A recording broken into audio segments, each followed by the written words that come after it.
Welcome to the Nathan Crane Podcast. Nathan is a certified holistic cancer coach, 20-time award-winning documentary filmmaker, competitive CrossFit athlete, and best-selling author of Becoming Cancer-Free.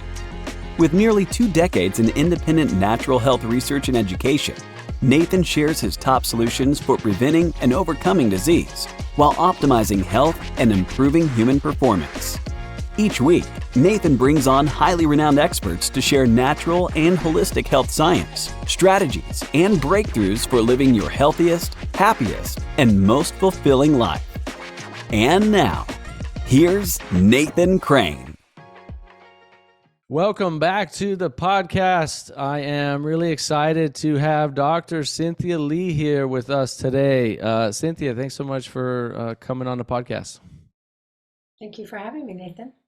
So for those who don't know Dr. Cynthia Li, she is a functional medicine practitioner who went through her own radical health transformation through the help of Qigong, which we can talk about, healed her own autoimmune disease and multiple diagnoses, and has been helping people all over the world. She wrote a book I highly encourage you to go check out called Brave New Medicine. It's about her journey. It's about bringing some of these ancient healing methods into conventional medicine. She's incredibly brilliant, and her story is really impactful. Cynthia, we were just talking offline. I remember, geez, it's already been like 5 or 6 years, I think. I came to your house and got to film you and your husband and your daughters, and about your journey and about,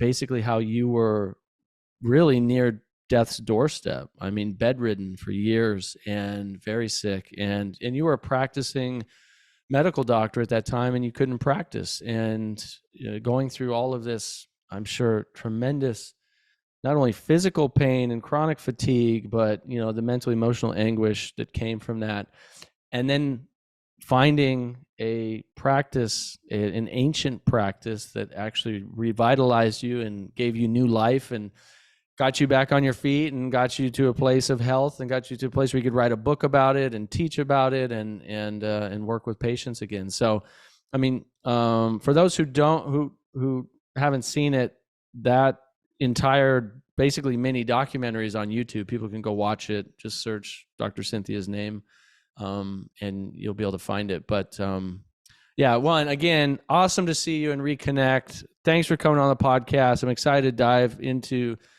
your story and your journey and what you're up to now, and talk about what Qigong is and how it, helped you in your own life, and have a great conversation with you. So thanks again.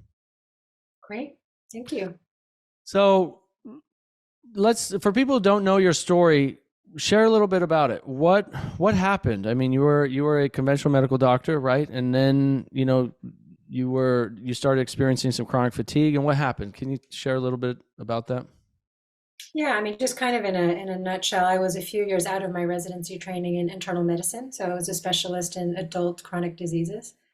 And shortly after my first daughter was born, I developed Hashimoto's thyroiditis, so an autoimmune form of thyroid, a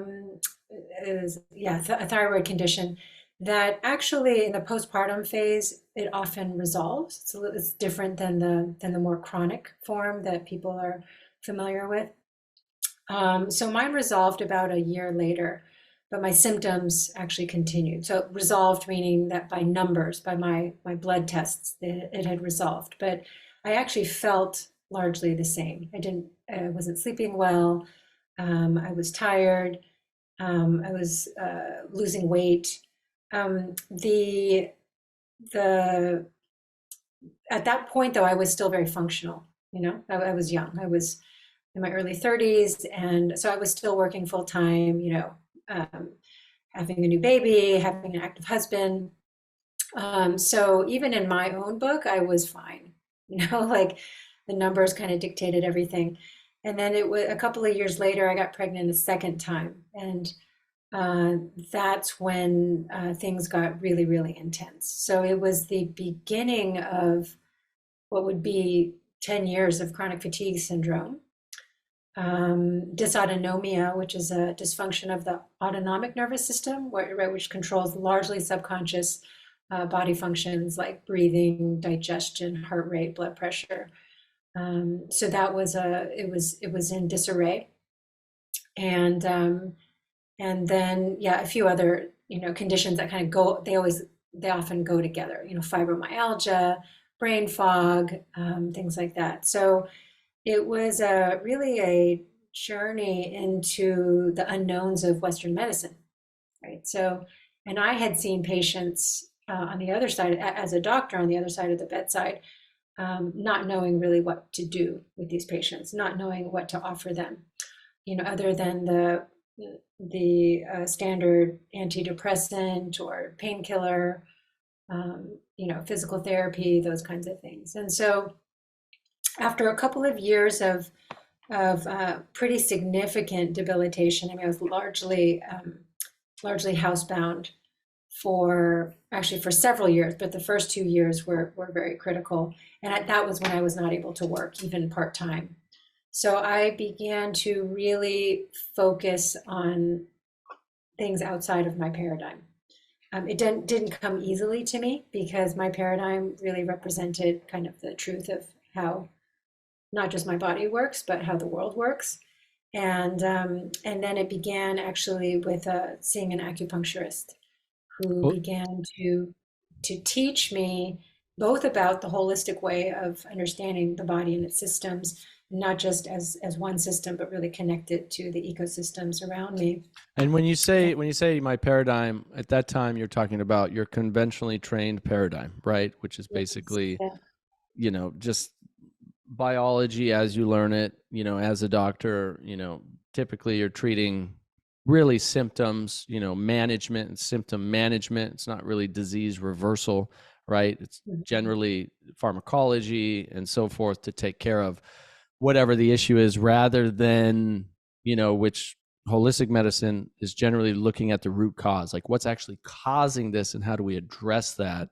And so that's when you say my paradigm, that's what you're talking about, right? Hey, I just want to take a quick second and thank you for listening to this episode. I hope you're enjoying it so far. As a special thank you for tuning into this episode, I want to give you my #1 Amazon best-selling book absolutely free. You can go download it right now at becomingcancerfree.com. If you want to learn evidence-based strategies for helping your body become a cancer-fighting machine for not only cancer reversal, but cancer prevention, go grab a copy of the book. Again, I'm just giving it to you for free. You can go download it at becomingcancerfree.com. All right, let's get back to the show. Yes, and also actually really relying on diagnostics, right? So looking at sort of the hard facts, the measurable facts. And so if, because the way I was trained was you either have, some diagnostic results, or you have a set of criteria, and then you get a diagnosis, and then the treatment hinges on the diagnosis. So in my case, my numbers, even when I was very debilitated, after the second pregnancy, they were always normal, including my thyroid. So that had to be really frustrating. Very frustrating, very confusing, and also scary, right? Because it's like your experience is that there's something seriously wrong, and then the data shows that everything is actually within normal range. And so there's a lot of self-questioning, but there's also the fear is recognizing that, whoa, there's actually nothing that these doctors, right, these specialists, like these world-renowned specialists who I was seeing in San Francisco, and it's like there's nothing there, so nothing to work with. So it's scary, just to know, like, yeah, if you're feeling really, really acutely unwell, where do you go, right? There's nowhere really to go. So contending with that was really challenging. And so when I found this acupuncturist, and I had tried about 5 different ones before one really clicked and was just like, whoa, like he's not just treating me, he's actually teaching me.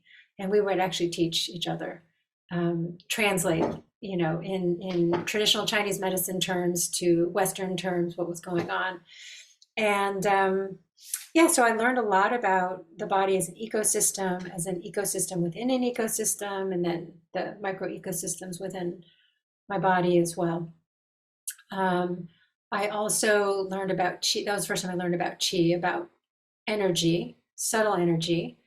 I didn't know really what he was talking about, other than I knew I was deficient in it.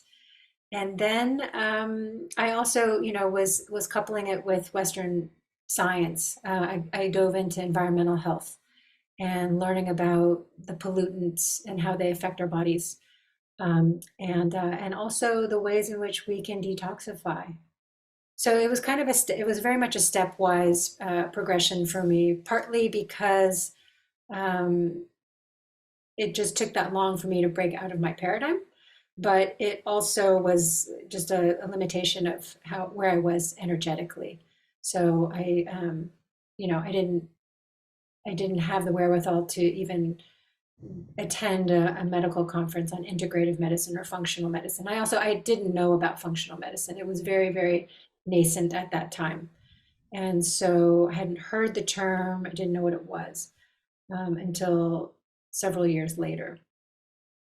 Um, and so then when I finally came across functional medicine as a paradigm of medicine, of how to apply some of these, this ecosystem medicine into a clinical setting in a body, working with one body, whether it was mine or a patient's, I was so grateful. Like, wow, people have actually worked out this paradigm uh, using, science, using diagnostics, blood tests, urine tests, salivary tests, and other, imaging studies to couple it with this holistic paradigm that I was learning from my acupuncturist. I think that's fascinating because a lot of people don't realize that ancient medicines like traditional Chinese medicine, TCM, have been around for thousands of years, and they have all of these historical records and basically, case studies and the passing down of this information and this wisdom through, a continuous exploration and experimentation with these forms of medicine, whether it's acupuncture, it's herbology, it's herbalism, it's Qigong, right? This stems back thousands and thousands of years, and it's incredibly effective. And the more science of our modern day that comes in and basically is testing these ancient methodologies in laboratory settings, all they're doing is confirming and validating what these let's call them doctors basically have done for thousands of years, and said, yes, this works this way with our bodies and with our minds and with our emotions, with our spirits, and these herbs do this and these plants do this, and if we put these needles here and these acupoints and we do this acupressure and we do this is what happens to the body and the nervous system, etc. It's like every time that because I like to back things up with science as well, and so I've been doing, pulling up different references on Qigong and different references on TCM and it's like all of our modern science is validating what these ancient methods have already discovered thousands of years ago. The thing is most people don't know this stuff exists, right? You and I were just talking previously that like, I think you attribute, Qigong to basically helping save your life, right? Or at least help you get healthy again. And yet most people don't even know what Qigong is. They're like, what is that? Is that like a game you play with your kids? Like Qigong? Like, what is that? It's like most people don't even know what it is. So can you talk a little bit about that? How you discovered Qigong, what it did to help you through your healing transformation, and then even share, some of the things you've discovered about Qigong that maybe you had no idea about it. Hey, I just want to pause a second and ask you, are you enjoying this episode so far? Are you getting good value from this content? If so, then I know you're going to absolutely love Healing Life. At healinglife.net, you get exclusive and premier access to hundreds of the top world's doctors, experts, cancer conquerors, and survivors, exclusive interviews that I have done with all these experts and doctors that are not available for free online. They're only available at healinglife.net. healinglife.net. So not only do you get access to all of those, but you actually get to speak with these doctors and experts and ask them any question you want about health and healing. And this is available exclusively to Healing Life members. You can try it out for free. Go to healinglife.net and you can start your free trial there.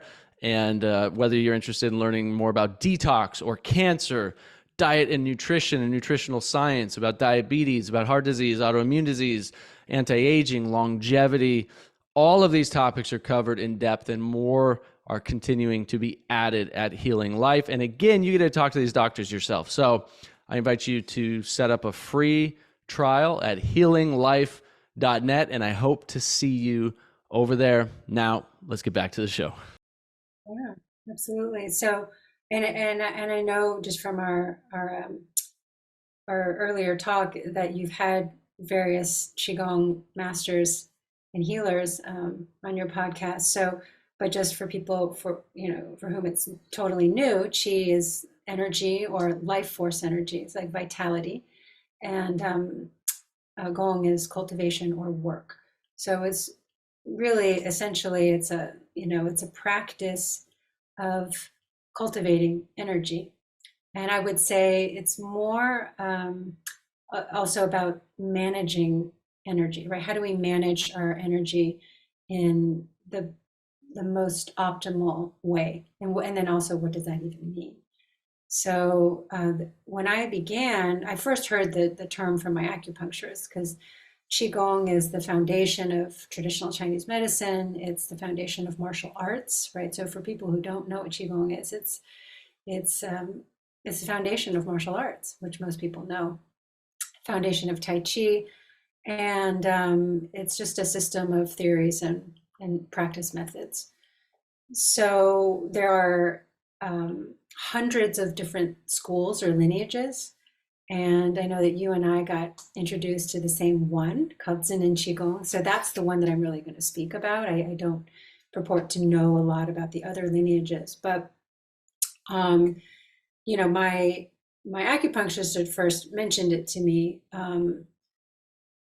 to consider practicing, because it would help me between the treatment sessions. And not only would it help me between the treatment sessions, but in terms of energy and just overall health, but it was something that I was doing with myself. It was a self-empowerment thing, as opposed to me going to him to get treated. And so there would be a big shift in that. But, I was not, I don't know, I wasn't, it took me a long time to become open to the idea and to feel like I even had enough sort of mental motivation or energy to try something else, because I was already doing a lot and I had two really young kids. So I put it off. And then and you were mostly bedridden at this time when you were doing acupuncture and learning about Qigong. Were you still pretty bedridden? Yes, I was. But I wasn't practicing Qigong. I had heard it, and then it kind of got tabled. But the acupuncture, and then I was changing my diet. I had learned about the association between gluten and autoimmune thyroid disease, among other chronic inflammatory conditions, and also dairy. And I was kind of doing this testing on myself, just and back then the food allergy testing and all that was not as widely available as it is today. So I was already experiencing some improvements, and then I was going into a whole foods diet, ancestral diet. What does it mean? How do we cook? How do we prepare our foods? So I was already beginning a lot of that shift myself, together with the acupuncture treatments, and then I was also taking herbs from him. So then I don't even remember now. A few years later, I had run into my midwife, my former midwife, and she looked great. And she was also a mentor to me. She wasn't just my midwife, she was a mentor in healing and in wisdom. And she was really an elder in the community. And she looked radiant, and she's old enough to be my mom. And so I said, God, you look great.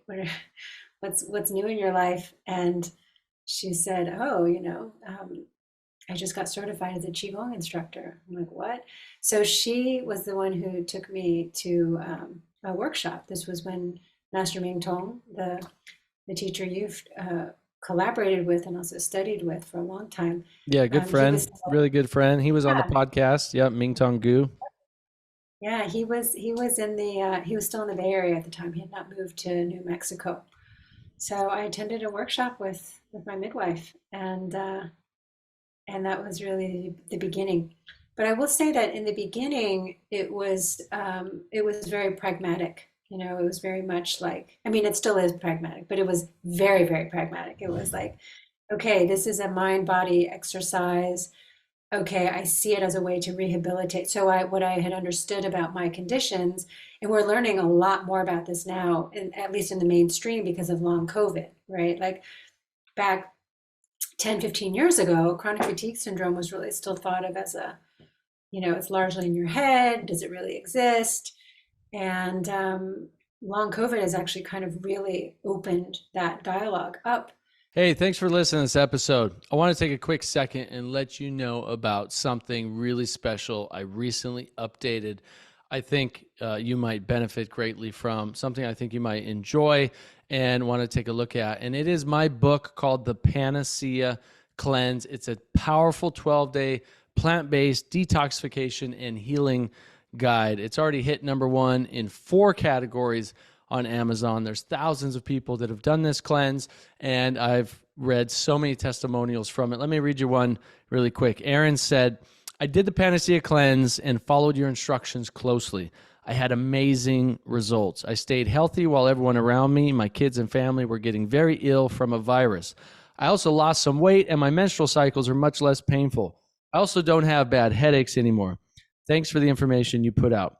She's just one of thousands who have gained tremendous benefit from this cleanse. If you want to improve the quality of your life and your health, clean out your organs, clean out your digestive tract, help lose weight and burn fat, and basically give you more energy, help you feel alive, go check out the Panacea Cleanse, Panacea, the Panacea Cleanse on Amazon. It's like $12 or something like that. And you can follow it day by day. It's got a recipe list. It's got a shopping list. It's got everything you need in there to follow this powerful cleanse. It took me about 2 years to create it. My wife and I have done it multiple times. It's been amazing in our own lives, and I'm happy to share it with you. So go check it out if you're interested. The Panacea Cleanse. It's on Amazon. Thanks, and let's get back to the show. Looking at how infections, right, and other triggers that we are exposed to in the environment can really wreak havoc on some people who are predisposed to that. There's hormonal imbalances, there's, you know, immune system dysfunction, there's nervous system imbalances, and so gut inflammation, gut flora imbalances, and so all this stuff now is much more well known, which is wonderful. I mean, but it's sad because it's taken an epidemic to kind of open our eyes. So back, when I was beginning Qigong, it was very pragmatic like that. Like, okay, I knew I had nervous system and hormone imbalances, and here was a rehabilitation method to do that for the inside, so it was like physical therapy for my inner workings was how I approached it. And and I started with like 15 minutes a day. And so that's just one thing I kind of wanted to highlight is that, each of us, we just start where we can. So if it's 15 minutes twice a day, that kind of thing, wherever we are. So with a couple of young kids, being tired, I was working part-time now, but very part-time. And so, yeah, 15, 20 minutes a day, then twice a day. And I started actually experiencing some improvements, not just in terms of my energy, and even my balance. Equilibrium was a really big challenge for me, but what I called accessory symptoms, like things like waking up multiple times in the middle of the night to have to go urinate, like and a lot of the fibromyalgia, a lot of the aches and pains, some of them I didn't even know they were there. They were so constant that I kind of, it was like a low level buzz. I didn't even know they were there until it was gone.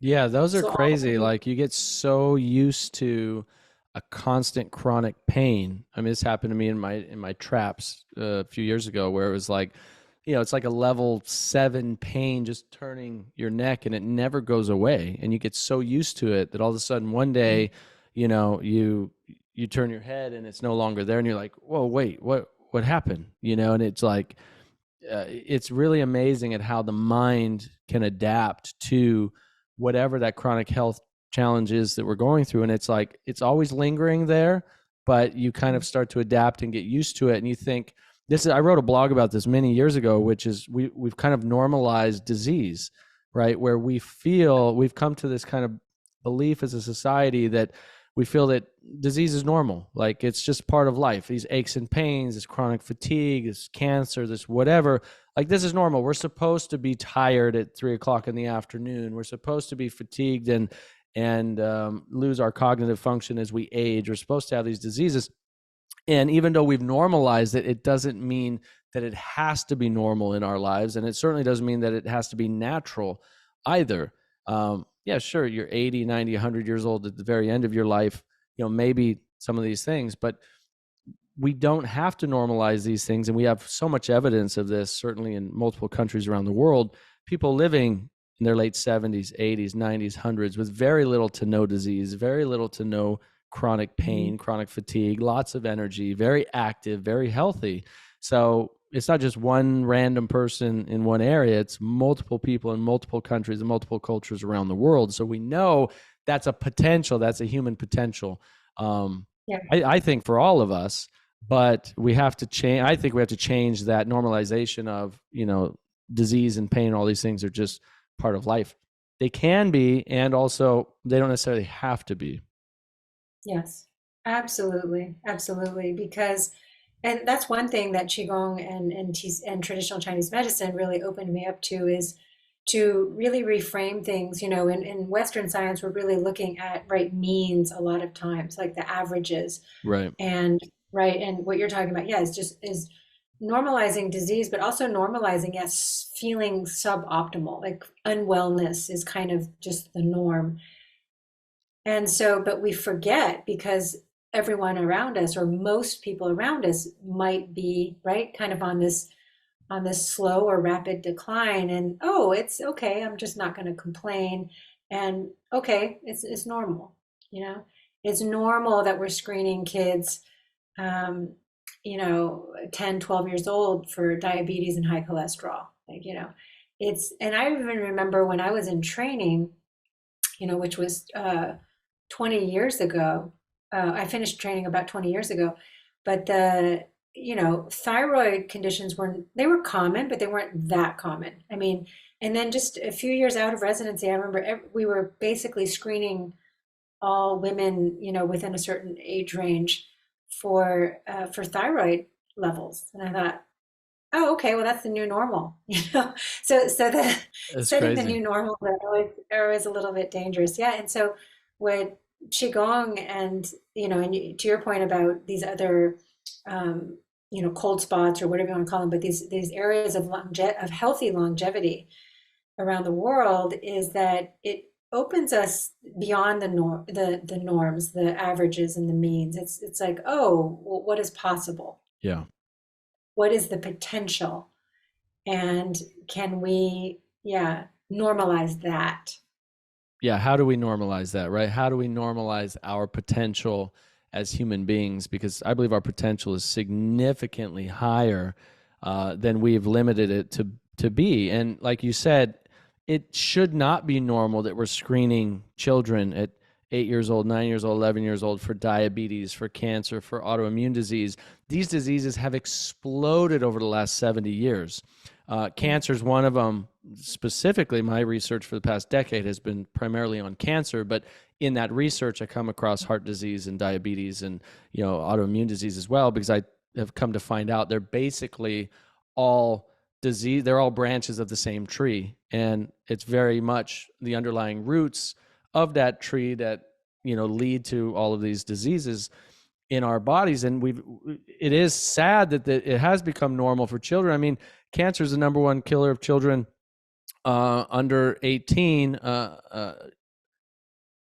aside from accidents that happen in young children. It's like it's the number one killer now, which is insane. Children never used to get cancer 70 years ago. It just wasn't even a thing. Same thing with diabetes. And then we have all these children who are obese and all these children who are being born with all these autoimmune diseases. And then you find out, you see the EWG, testing that was done on the cord bloods of the umbilical cords, and finding out that there's hundreds of carcinogenic and neuroendocrine disrupting chemicals that are in the umbilical cord. So these babies are already exposed to all these chemicals, not to mention all the stress that has come as part of our society. Yes, technology has made our lives easier in some ways, more comfortable, more convenient in many ways, and at the same time, is causing more radiation, is causing more stress in a lot of people's lives, is causing, more damage in a lot of ways, more toxins and chemicals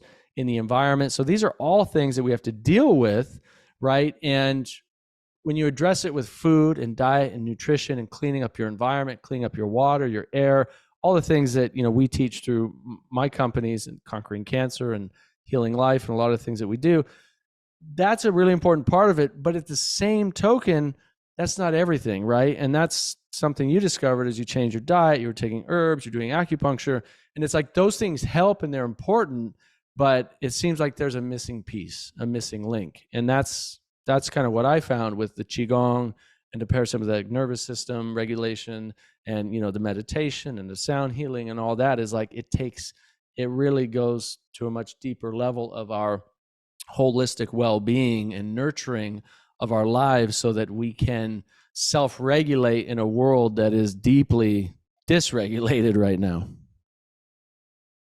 Absolutely. Absolutely. I mean, you touched on a lot. I would say, one thing, not just having lived it myself, but working with patients, whether one-on-one or in groups and workshop settings, it feels like there's so much to do. Like it's very hard to be healthy, in a planet that's not. And that sense of overwhelm is something that I have encountered a lot.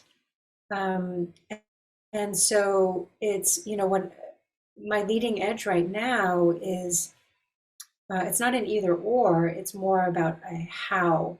So like, we know a lot of what we need to do or what we can do, what others can do in terms of, right, healing themselves, healing their families, healing the communities, healing the earth. And yet it can be really exhausting. I think that effortfulness is, it's with the paradigm of, oh, we got to recharge, we got to go on a retreat, or we got to restore, we got to recharge.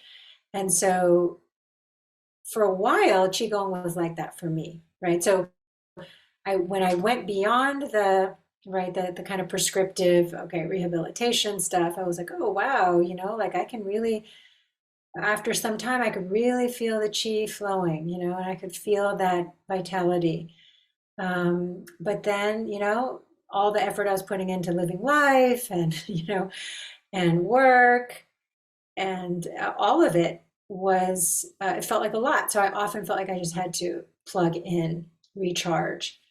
And then I actually had another health crisis. This was in 2017. And at this point, I was really at the forefront of internal medicine, functional medicine, integrative medicine, and we haven't even touched on this, but intuitive healing as well.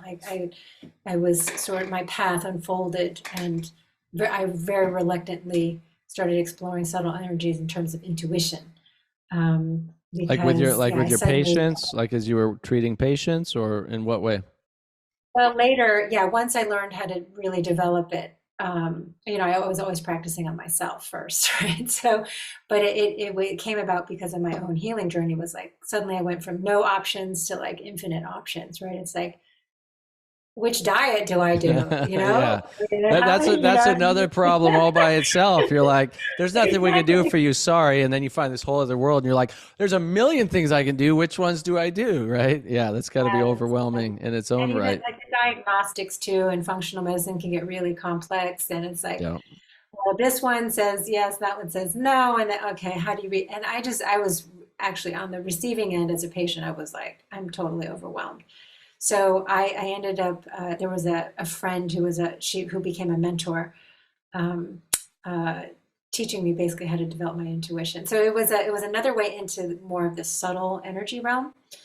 But again, it was very much like a practical, um, another thing in my doctor's bag.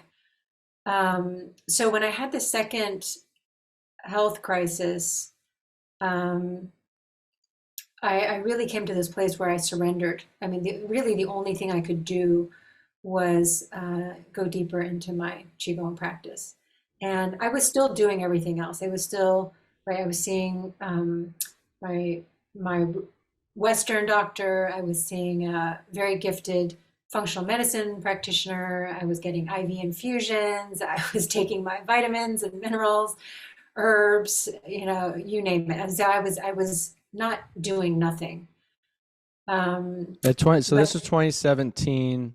You had this next healing crisis. What was that? What happened? yeah, so it just, I mean, there were a whole series of life stresses that happened. But yeah, I couldn't respond in a way. I think I didn't even see it. It was just one of those things where I had been doing really well for a few years at that point. And so, yeah, it was just like one trigger after another.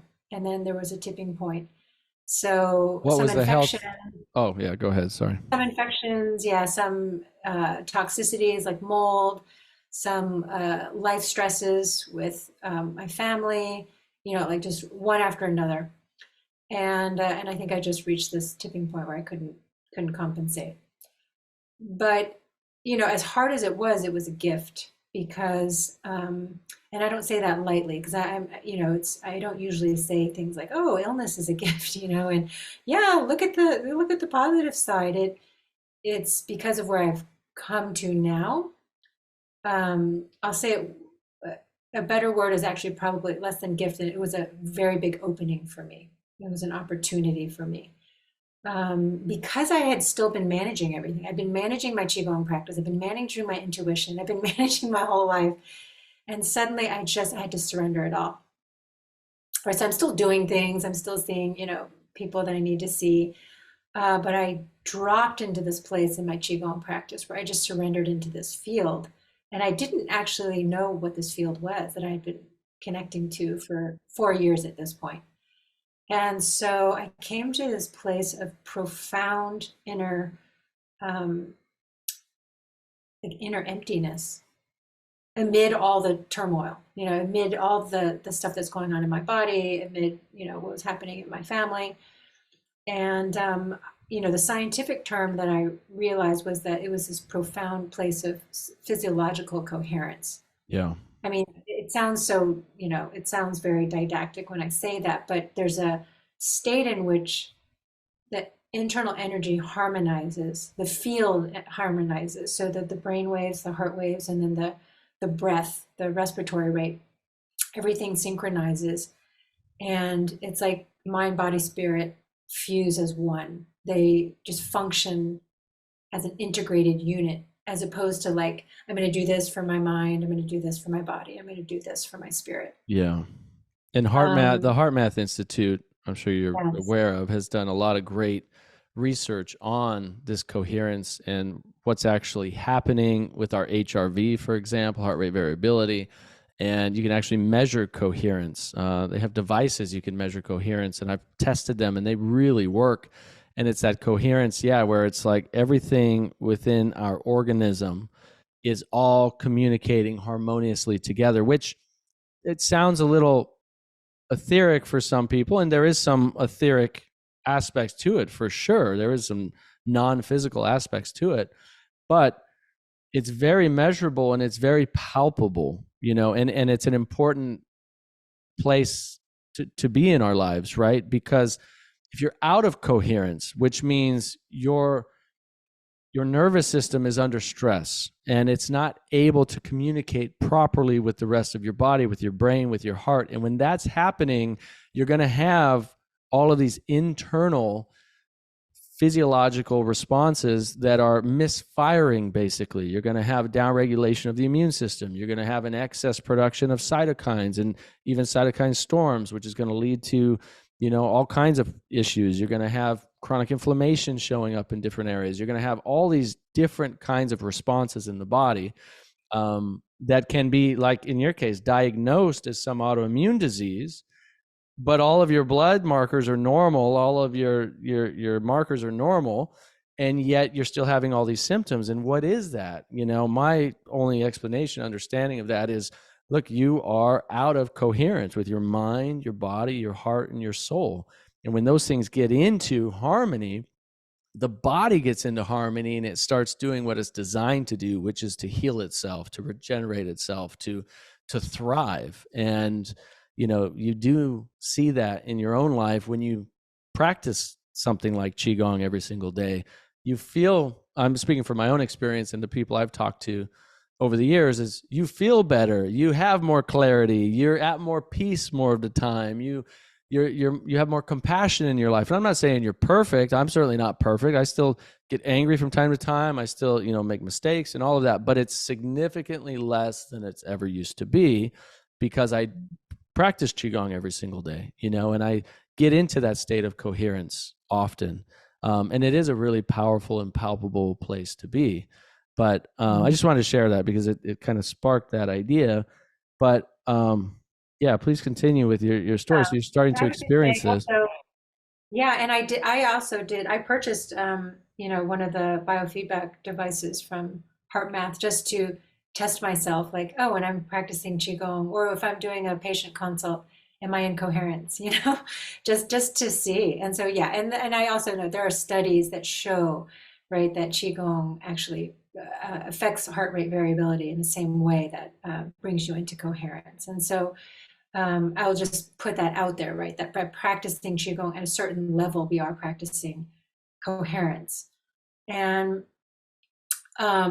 another way that I have been, translating coherence for people, because, it can get kind of heady sometimes or feel a little bit, out there, is just embodied flow, right? So this flow state is beyond psychological flow. It's really an embodied flow. And then the way also that I like to explore, well, so one of the questions that kept arising for me was, actually really understanding the body, which is why I went into medicine in the first place, right? And understanding, what it means to be human. But just like, simple questions like, well, if I'm 65% water, why do I experience myself as solid? Why do I approach my patient as solid? And then if we actually really go into the essence of who we are, right? We go into the cells, we go even more microscopic into the atoms that make up the cells. And what are those atoms? It's 99.99% emptiness, or these energy fields, subatomic haze, whatever you want to call it, but they're basically energy fields. And so I was like, God, if I'm 99.99% energy fields, why do I experience myself as solid? And so it's not just, it wasn't a philosophical question. It was really pragmatic. Like, wait a minute. If I'm only working with the flesh and bones, of myself, and like, okay, what am I going to eat? What am I going to do? And the vitamins and which is fine. I'm working with such a small percentage of who I am, right? So I began to really see like Qigong and working with these energy fields and embodying flow it's tremendous, the role that it plays in healing. So what happened for me was, like I said, I was still doing all these things for my healing, but from a place of embodied flow. So it felt like I was doing everything but doing nothing. That's the only way I can explain it. And that's a, that's a phrase that's often used in Qigong, right, from It's the Taoism. also from the Tao, yeah, the Yeah, Tao Te Ching, from Taoism, exactly. What absolutely, yeah. way, right? That Uh, doing t- without effort and yep. yeah, Talk doing about without flow for doing. people. Talk about flow for people. How do you define flow? I think everybody's experienced some level of flow in their life, but that word can also, it might trigger some people. Some people might not know exactly what you're talking about. Talk about flow from your perspective. I mean, I would say like embodied flow, which again, I think is different than psychological flow. I think a lot of people now are aware of psychological flow, right? You're in the zone, you're super focused, you're present, and intuition is kind of, I don't know, it's almost like stuff is kind of coming through you, I right? had a good example of that was the best chess game this morning I've ever played, I Yeah, think. And it was, yeah, I was making moves ahead of the person making moves on I played real people on chess on the app. And it was like, I could see every move ahead of time. It was crazy. Like this hasn't really happened in chess for me before at this level. It's happened in a lot of other areas in my life, but this is the first time in chess. And I was moving like, every 5 seconds. And it was like the perfect move, perfect move, perfect move. Boom, boom, boom, boom, boom, boom, boom. And in like a minute, it was like checkmate. And I've never done, and it was so intuitive. It was the perfect flow. And then I went back and looked at the game review, and it was like I had zero mistakes, zero blunders, like, and everything was like book moves, good moves, great moves. And then the highest you can get is like extraordinary, whatever it's called. And that's all I had.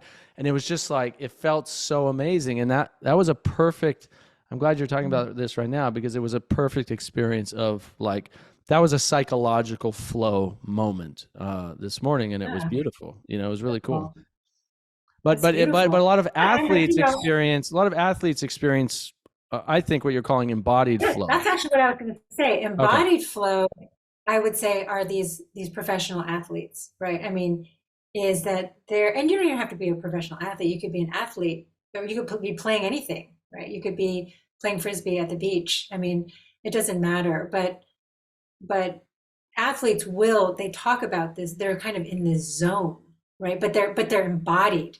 So it is the mind body kind of coordinated as one, and it's an expansive state.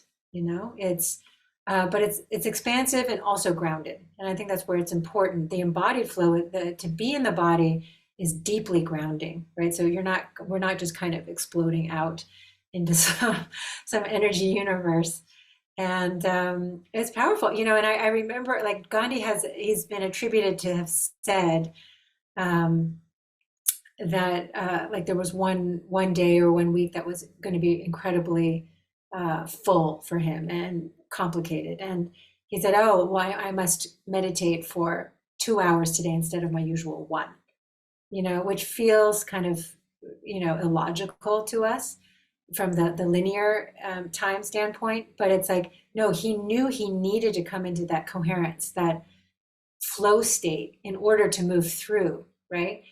Because otherwise it was going to be too much.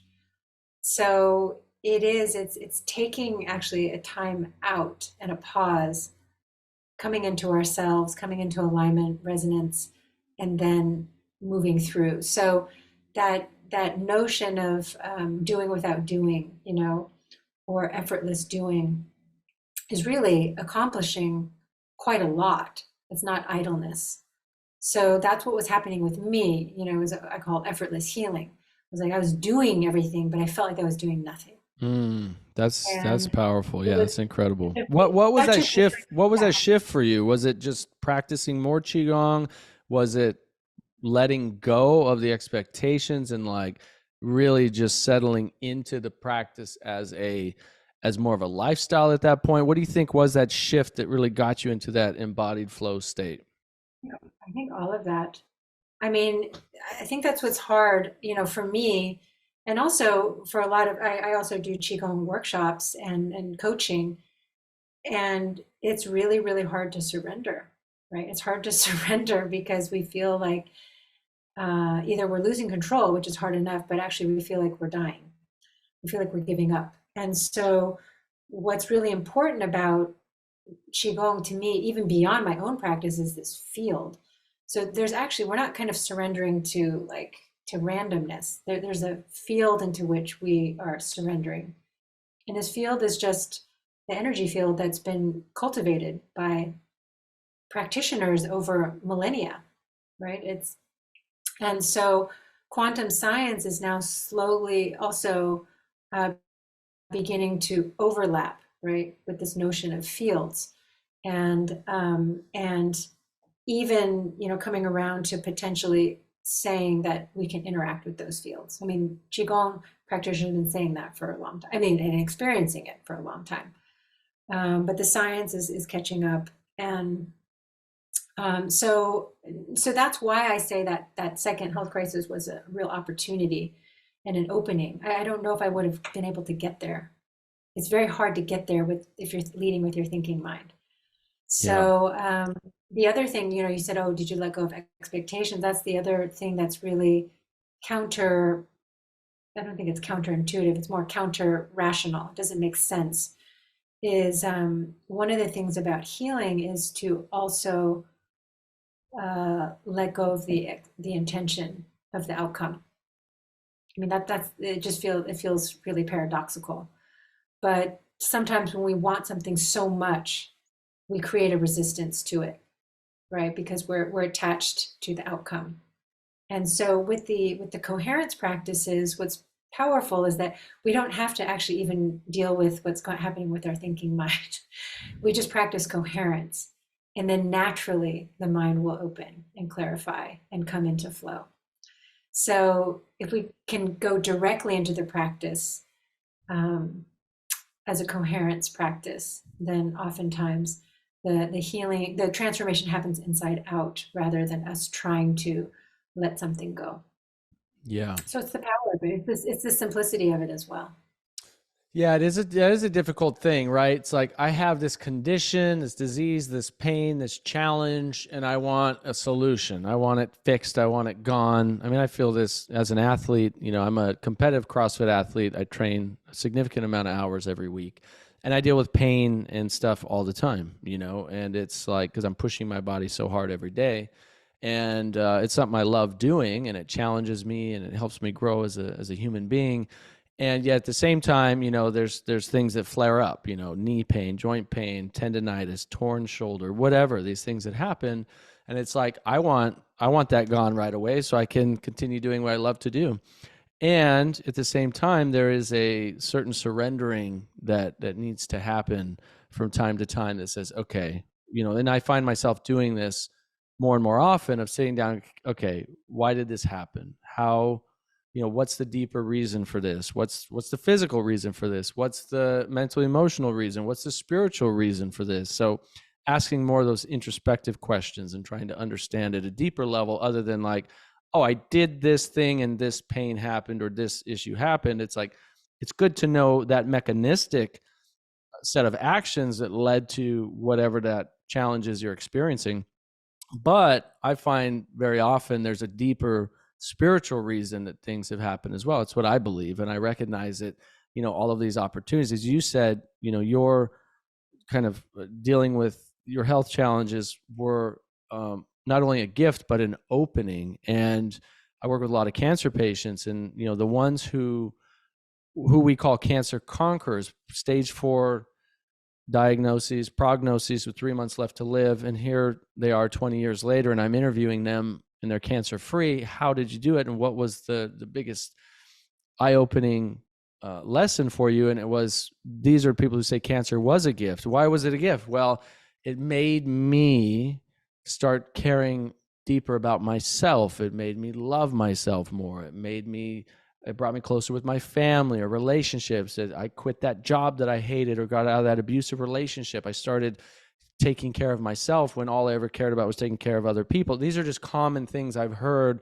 from many cancer patients over the years who their diagnosis did turn into a gift or an opportunity to say, what is it in my life that has led to this happening, and how can I use this as an opportunity to find a deepening in my life, or an awakening, or more joy, or more health, or more vitality in my life. And I know that's not easy. Certainly when you're feeling sick, when you have pain, or it's a new diagnosis, it's not easy at all for anyone to look at any of that as a gift, and you may not be able to.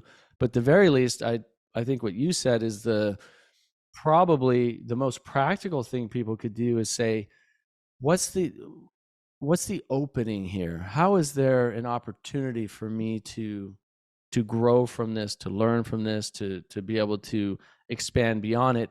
And then you know, dive into something like Qigong, which does really take you into that deepening space, where if you can approach it from that mindset of, it's not a symptom disease treatment paradigm, it's a, let me dive into the essence of all that I am, and all that is of the universe, and all that is of God, of spirit, of my soul, of my being, and allow what is the greatest opportunity for my own awakening and the greatest potential for my own life and health and well-being to unfold organically and naturally.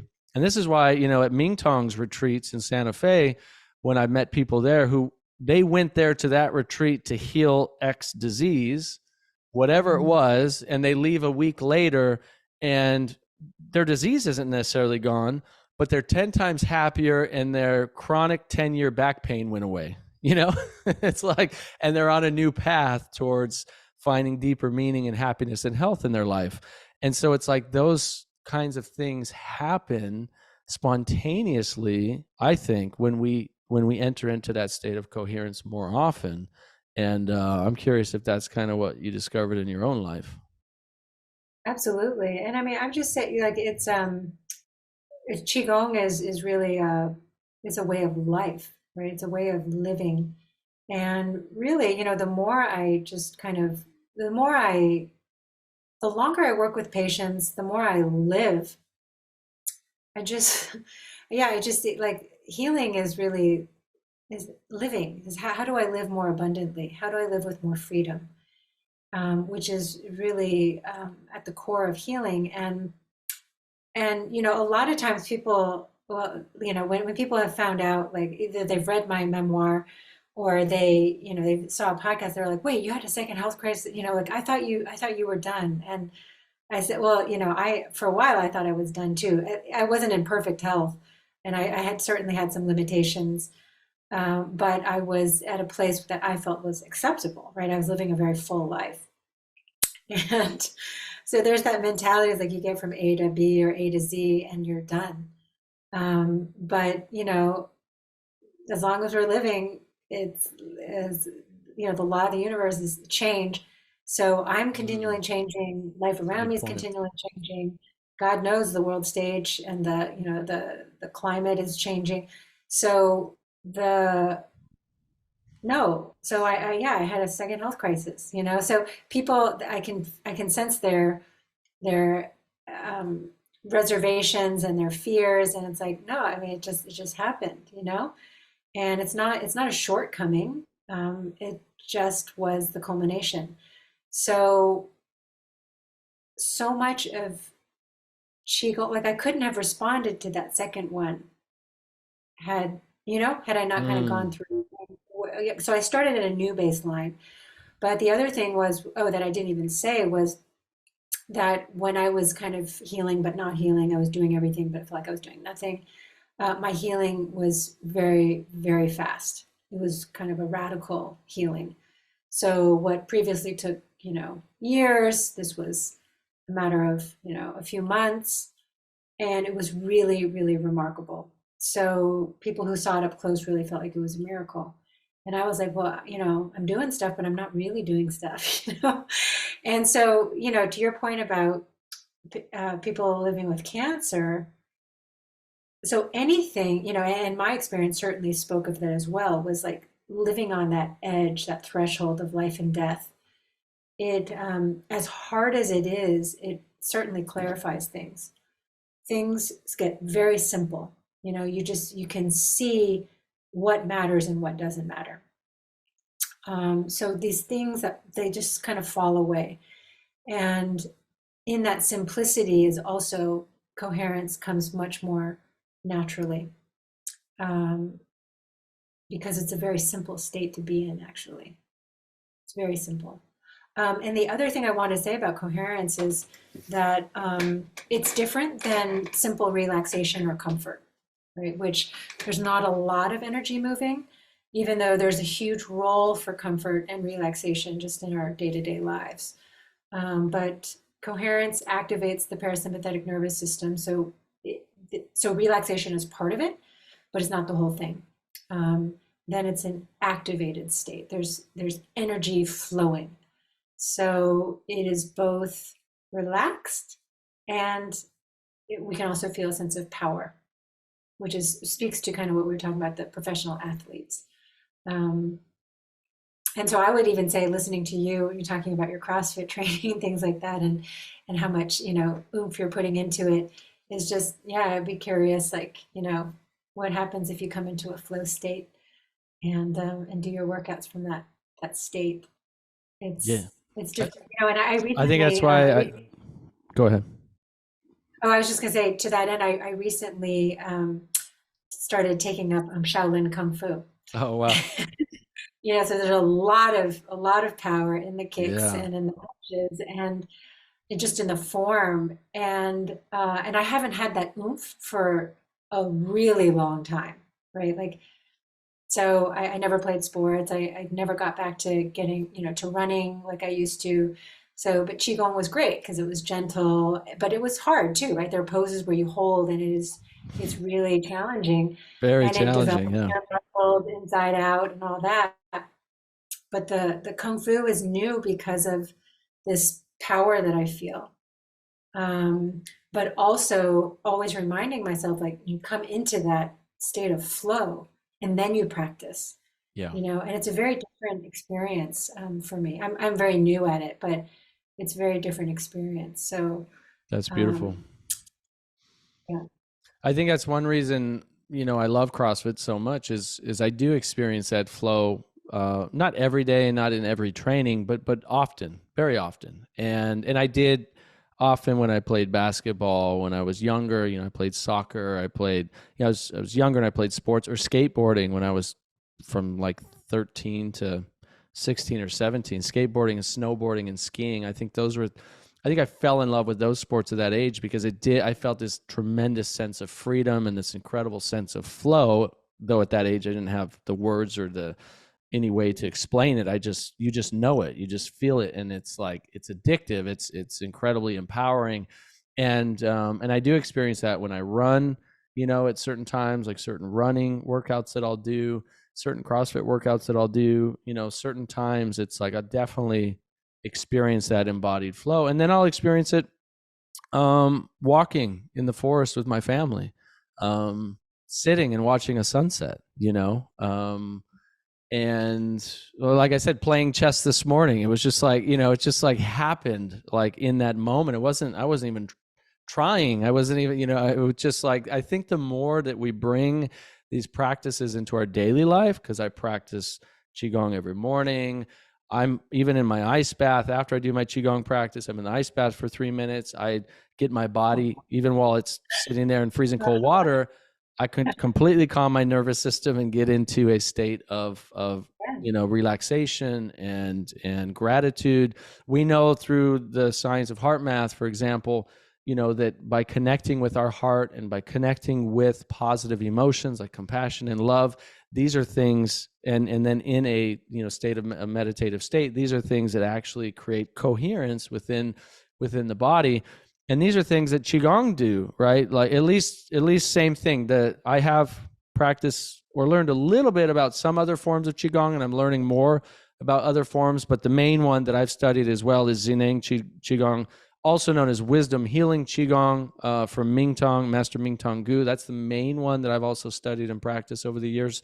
But that form includes all of these things: meditation, subtle energy, subtle movement, or gentle movements, sound healing, visualization, right? So it's like all the things that are being studied today that we know are activating coherence, that are upregulating the parasympathetic nervous system, which basically turns on the immune system. It also, we know these things activate hundreds of genes inside of our cells, inside of our bodies, that are associated with longevity, reduction of all-cause mortality, activates a response in the body that reduces inflammation. That's what's fascinating, is like, to me, the science is interesting because it helps validate what we're already feeling, and helps us kind of, I think science is like the language of our modern time. Like, people need some science to help them validate what they're feeling. It's like, well, I feel good, but I don't know if it's working. It's like, well, here's kind of what we know is happening. And yet science is also very limited, right? Science is not the end all be all. It's not science is flawed. Science is always being turned upside down. And so it's like, I don't depend on science, and I don't think we should, but it also can be helpful in my experience. But anyway, I want to talk about, the wisdom healing Qigong, or Zineng Qigong. And for you, after that second healing crisis, what were the forms of Qigong, or like what were the practices of Qigong that you were doing? Were you doing all of that? Were you doing the sound healing and awaken vitality, and all, what are the ones you were doing? I couldn't do any of the any of the standing forms or the moving forms at the most critical point, because I was really bedridden. I was doing La Chi. I was doing the Qi, just open and close. But it was in such this place of surrender, that it was like I just merged. I just became energy, Wow. So Beautiful.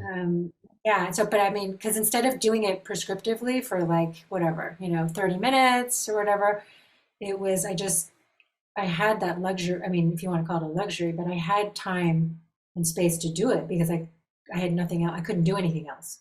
So I was largely, again, doing it because initially as a coping strategy, it just helped me focus on something other than the turmoil and the discomfort that's going on within me. And so it was just opening and closing. So Were you chanting also? Were you chanting like How La? Were you doing any chanting? Yeah, initially I wasn't. I was just doing open and close, La Chi, La Chi, with the ball. But then I kind of just went beyond time and space. I kind of lost track of time, and went into this really, really peaceful state. And in my scientific mind, I mean, I think what's fun is like, so to your point, direct experience is always going to be ahead of the science. I mean, it just is, because the science takes a long time to evolve, and to say nothing of the technologies that are measuring what's happening. But also, so the direct experience was that I opened to this field. And the other piece about the heart math, since you mentioned heart math and coherence studies, is it's not just that we bring our own self into coherence, right? It's the EMF field of the human heart is measured out, right, several feet away. So when two people are standing next to each other or near each other, literally just like two magnets, right? If we put the poles together, we can feel the field between them. It's like we have two people and our fields overlap. And so if one person is practicing coherence and is in that state, he or she can bring the other person into coherence without this second person knowing, right? Like they've done these blinded studies, which is really cool. And same thing even with people and animals. And so being at a retreat, right? So I've only attended one in-person Qigong retreat. It was at Mingtong Center in Santa Fe. And so physically being together is really powerful. Yeah. And there's this field that's very palpable, but there's a field actually in the space as well. And again, it might sound a little bit I don't know, fantastical, but the science shows that too. Everything actually has a field, right? Right. And in fact, everything comes out of the field. If we didn't have these energy fields, we wouldn't actually have we wouldn't have matter. You know, you and I wouldn't be here. And Yeah. we'd be flying at the speed of light. So these fields are everywhere. We're just not perceiving them. And but animals can perceive them, insects can perceive them, right? And so how do we learn from the way that other beings on this planet experience reality? It's like, oh, you know, they can detect these vibrations. They can detect, you know, and sense things that are different than what we can sense. So, anyways, so that field is really palpable. But then what Qigong practitioners have been doing for a long time is also non-local, right? Is like cultivating a field. And again, I feel like the quantum science is beginning to catch up to that as well. But so It's what I basically, I experience, think sorry, I think just for people who don't know, um, what's called the chi field in qigong, the energy field that you're talking about, the field, in quantum science, it's basically what's they're starting to understand is the quantum field, or even if you want to research uh, the quantum entanglement theory.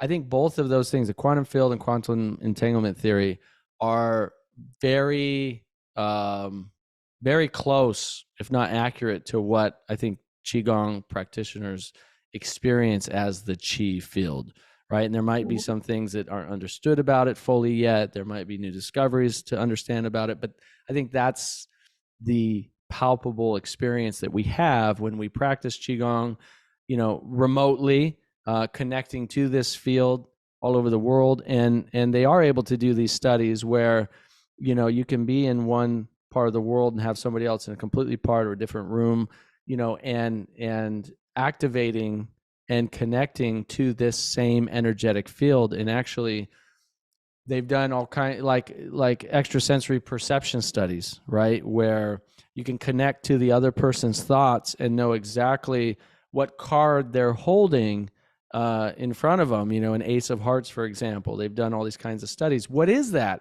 How can you do that? And they found out it's not a special skill that only a few people are born with. These are skills that are developed.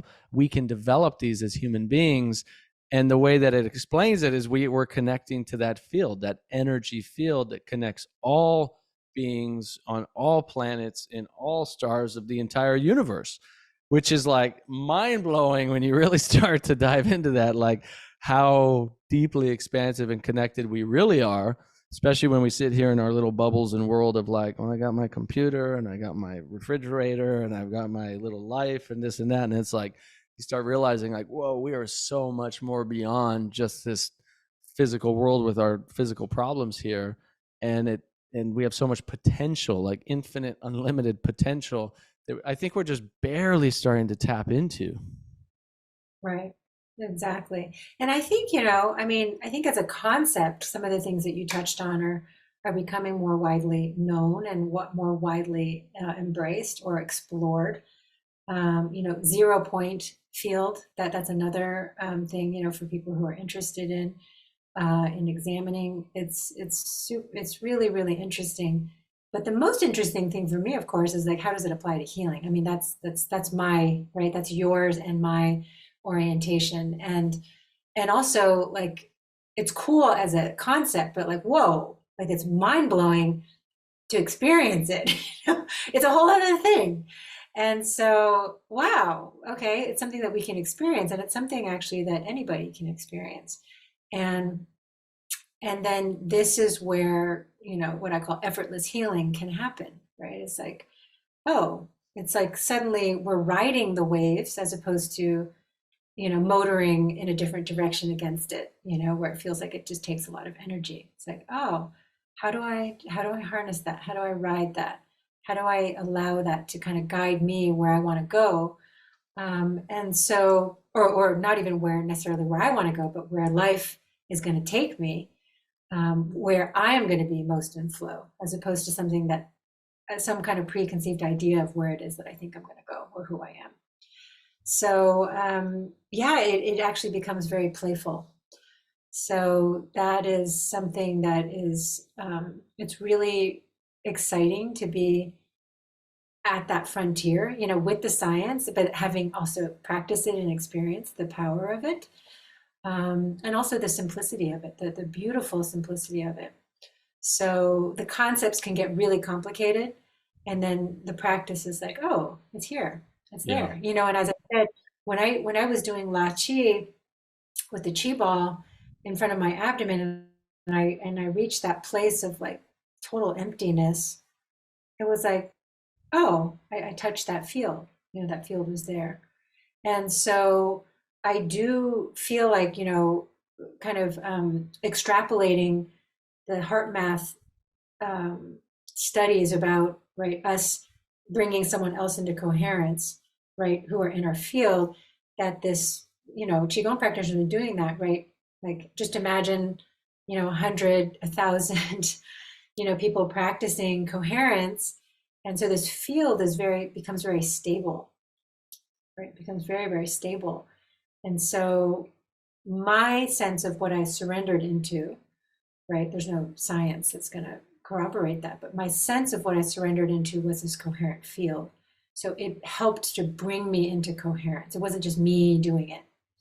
I don't think it would have happened that fast. Mm, So yeah. there's a real power to the collective. And then what's powerful about our day and age right now is that with the ease of travel and also just with digital digital technologies, we're more interconnected than ever. So we can enliven this field in a way that, that our ancestors, that, people practicing thousands of years ago, even hundreds of years ago, could never do. So Absolutely. that's why it's accessible now, is that we have the language, we have the tools, we have the interconnectivity. There's kind of no better time to explore the field and experience it. 100%. And that's why I've been, for those watching, you can see that I started Healing Life was because I realized the importance of this practice. Like we can talk about it all day long, but the only way for people to really know it and benefit from it is to experience it and to practice what we're talking about. And so it's like I got this, calling a few years ago to bring these ancient healing methods like Qigong to and make them accessible to people all over the world. So that's why I started Healing Life, and people can go there and check it out and, experience these Qigong practices that we're talking about. But I wanted to ask you, in terms of your own practice, like today, what does that generally look like for you now, like on a day-to-day basis? So I would say that my formal practice usually is before sunrise. Um, I start with probably about a 30-minute sitting meditation, right? So Qigong also has what we call static methods, right? Where we're sitting or standing in one pose. Um, and then uh, and then about a 30-minute embodied movement dynamic practice. But I feel like I practice throughout most of the day. Like yeah, I feel like daily life is the practice. And so, you had mentioned earlier, oh, you still get angry. I mean, yeah, like if I have a trigger of whatever, an emotional thing, a physical sensation, discomfort, whatever, any kind of challenge, it's an opportunity to practice. And then when life is going swimmingly too, um, is to practice. And so much of the flow state, I think, is not becoming attached, and that's a very, very difficult thing. And so the physical movements help me, help my mind. Oh, this is what it feels like not to be attached, right? Because one of the practices I had when I was really unwell was like each day when I would start the day, I'd say, "Oh, today's a new day. Today's a new day," and it helped me get through the challenging times. I remember there was one day, after so much time, like I just had I had an incredible day, right? I felt good in my body. I was, very present. I felt like I was like, I'm a citizen of the world again. And I remember I woke up the next day, I was like, oh, dang, today's a new day. Like I need to let go of that too, right? Like, so always staying in flow, always staying in the present moment, not even getting attached to things that we call good. So staying in flow. So the practice, it can really help me um, move through my day in a different way. That's beautiful. Well, Cynthia, I want to just say thank you for taking the time today. It was it's great to reconnect, great to see you and talk with you and hear more about your stories and things I didn't know. You're really inspiring a lot of people and helping, through your own journey and story and exploration, move humanity forward in a really positive way by, bridging this gap between conventional medicine as a conventionally trained medical doctor and ancient medicine and holistic medicine, and, bridging that gap through functional medicine and working with patients and helping people realize there's this whole other world of health and healing and medicine available, like Qigong and TCM and acupuncture and all these other modalities that are accessible and powerful. And so thank you for that. And I read your book, Brave New Medicine. I think I read it a few years ago, and it's a fantastic book. I encourage people to get it. I know it's on Amazon, but if people want to get your book or connect with you directly, where's the best place for them to go? Yeah, I don't have a huge online presence because I'm not on social media, but I do have a website, Cynthia Li, Li, CynthiaLimD.com.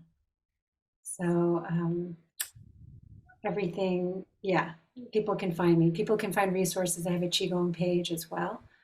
And so, let's continue to stay connected and explore together. Awesome. Beautiful. Well, thanks again. And I wish everybody tuning in so much health and happiness. Take care.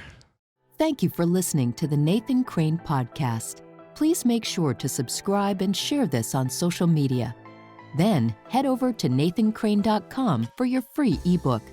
So when we're talking about, what are these underlying causes and conditions of these chronic diseases, cancer, diabetes, heart disease, they all have very similar, if not identical, causes. And that's the thing, is when we get to the root cause of these diseases, we can not only prevent these diseases from ever happening, but empower our bodies to heal from them. In every one of our cells, we have tens and hundreds of thousands of chemical reactions that are happening every second that are cycling back and forth. It's like sort of a yin and yang.